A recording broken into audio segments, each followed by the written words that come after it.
धान घोटाले के संबंध में जिला करनाल में अलग-अलग मंडी में जो अनोमलीज़ थी और जो फ्रॉड स्कैम सामने आया था, उसमें 6 एफआईआर जिला पुलिस ने रजिस्टर कर रखी हैं, जिसमें माननीय पुलिस अधीक्षक महोदया करनाल के दिशा निर्देश में अलग-अलग एसआईटी काम कर रही हैं और इसमें कल 3 एफआईआर में 4 लोगों को गिरफ्तार और प्रोडक्शन पे लिया गया है। फॉर रेफरेंस मैं बता देता हूँ, इसमें तरावड़ी मंडी में जो अनोमलीज़ हुई है, उनके संबंध में एक एफआईआर दर्ज है।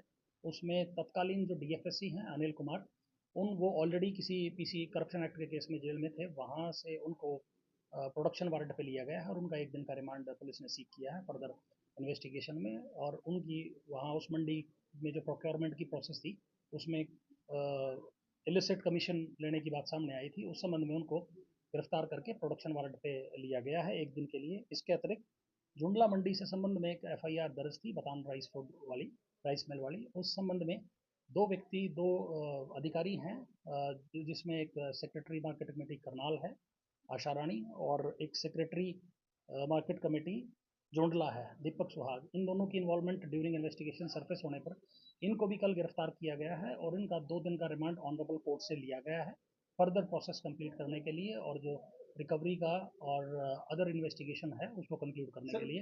अब तक इसके कितने लोगों को गिरफ्तार किया गया?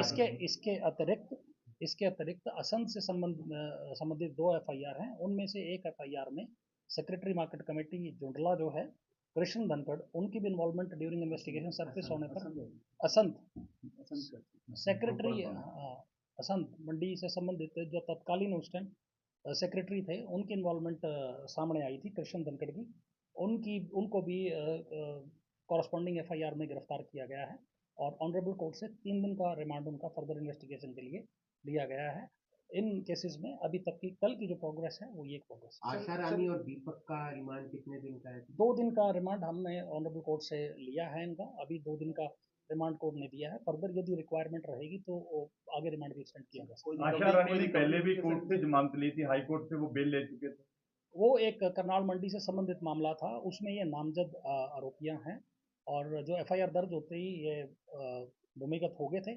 उसके संबंध में इन्होंने पहले ऑनरेबल कोर्ट जो हमारी स्थानीय जिला एवं सत्र न्यायालय है वहाँ पे बेल एप्लीकेशंस लगाई थी, जिस पर माननीय अतिरिक्त जज साहब ने सुनवाई करते हुए बेल खारिज करी थी। बाद में ऑनरेबल कोर्ट से जो हाई कोर्ट है वहाँ से इनको बेल का रिलीफ मिला था। उसमें भी इन्वेस्टिगेशन जारी है, यदि आवश्यकता पड़ी तो पुलिस बेल कैंसिलेशन के लिए भी पुलिस एप्लीकेशन। ये स्कैम किया किस तरीके से गया था, क्या था पूरा मामला था?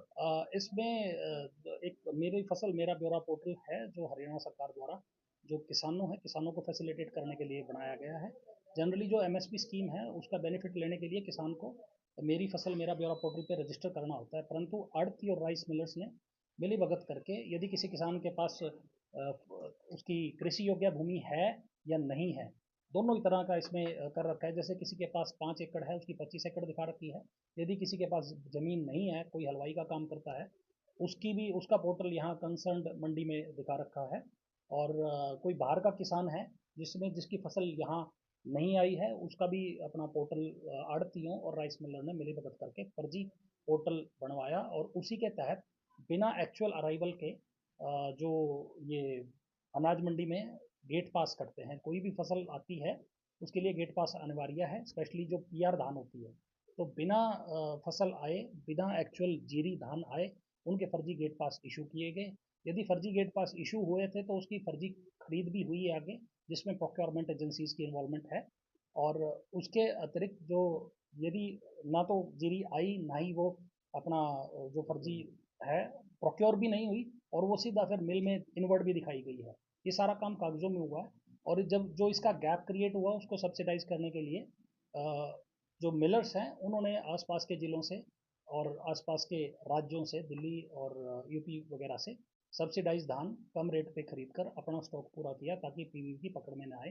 परंतु ये सारा स्कैम ड्यूरिंग इन्वेस्टिगेशन पुलिस ने टोटल इसको स्कैम को उजागर किया है और उसकी उसकी ड्यूरेशन में जो फर्जी गेट पास लोग काटते थे उनको भी गिरफ्तार किया है। उसके अतिरिक्त जो अधिकारी हैं जिनके इंस्टांस पे, चाहे वो मार्केट कमेटी हो या प्रोक्योरमेंट एजेंसीज के ऑफिशियल्स हों, उनकी इन्वॉल्वमेंट आने पर उनको भी गिरफ्तार किया है।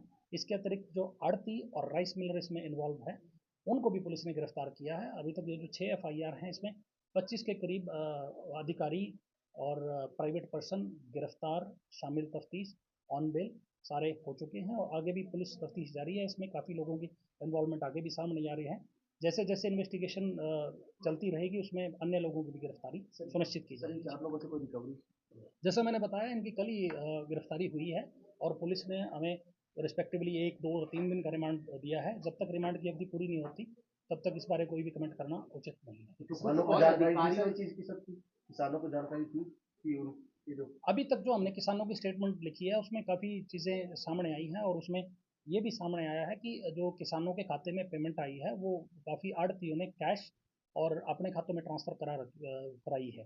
तो इसका जो मेन आधार है कि जो स्कैम का मेन बेस है, apart from official commission agent और राइस मिलर्स भी हैं, उन्होंने उसको बेनिफिट लेके और फिर वो बाद में जो अपनी पैडी वगैरह पूरी करी है, तो ये सरकार को लॉस बिना एक्चुअल अराइवल आए सरकार से बेनिफिट लिया है तो लॉस कराया है। कितनी एसआईटी काम कर रही है इसमें 2 एसआईटी माननीय पुलिस अधीक्षक महोदय के निर्देश में काम कर रही है। एक एसआईटी एएसपी मैडम है माननीय श्रीमती कांची सिंघल, उनके निर्देश में काम कर रही है। एक डीएसपी सिटी मेरे नेतृत्व में काम कर रही है और 6 एफआईआर इस रेफरेंस में अभी तक दर्ज हैं और आगे भी यदि कोई इस तरह का चाहे वो पीवी से रिलेटेड हो या फिर कोई और फ्रे गेट शाम तक किसी मंडी से या किसी मिलर के संबंध में कोई ड्यूरिंग इंक्वायरी आएगा तो उस पर भी एफआईआर दर्ज की जा सकती है। स्कैम कितना बड़ा है, कितने करोड़? अभी ये बड़ी एलैबोरेटिव इन्वेस्टिगेशन है। इसमें जो पूछताछ है वो अभी चल रही है। गिरफ्तारी काफ़ी लोगों की होगी, आगे काफ़ी लोगों की गिरफ्तारी इसमें अभी बकाया है।